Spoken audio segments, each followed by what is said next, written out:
So ఆకలితో ఉన్న పులిలాగా అంటే ఒక Exactly. మంచి స్టోరీ కోసం వెయిట్ చేస్తున్నారు. ఎగ్జాక్ట్లీ. బట్ అంతవరకు వచ్చినవి చేసుకుంటూ వెళ్ళారు. But this is the right Time. Time and right platform అనుకోవచ్చు. లేదు యాక్చువల్లీ మేము షూట్ చేస్తున్నప్పటి నుంచి అండి, ఇప్పుడు కూడా మొన్నటి వరకు even just right before like he is about film only. ప్రతి మాట అనేది సినిమా గురించే ఉంటుంది.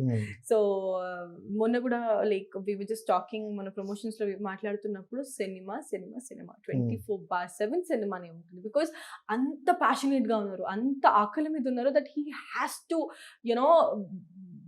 Break the records with this అనేది ఒక చాలా స్ట్రాంగ్ గా ఉన్నారు. అండ్ ఆయనకు పొటెన్షియల్ ఉంది, ఆయనకు జీల్ ఉంది.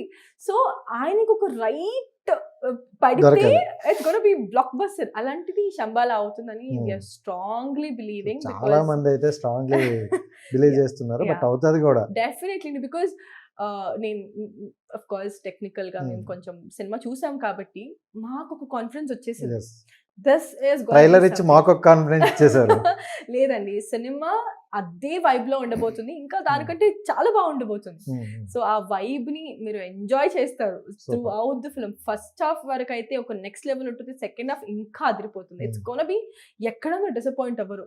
సో అయ్యో ఇక్కడ ఇది వచ్చింది, అయ్యో ఇప్పుడు ఇది కూర్చుంటామే, ఇప్పుడు ఇది చూడాలా ఇప్పుడు సీన్, అసలు ఎప్పుడు అయిపోయింది ఫస్ట్ హాఫ్, ఎప్పుడు అయిపోయింది సెకండ్ హాఫ్ అని అట్టట్టు ఉంటుంది అనమాట స్టోరీ.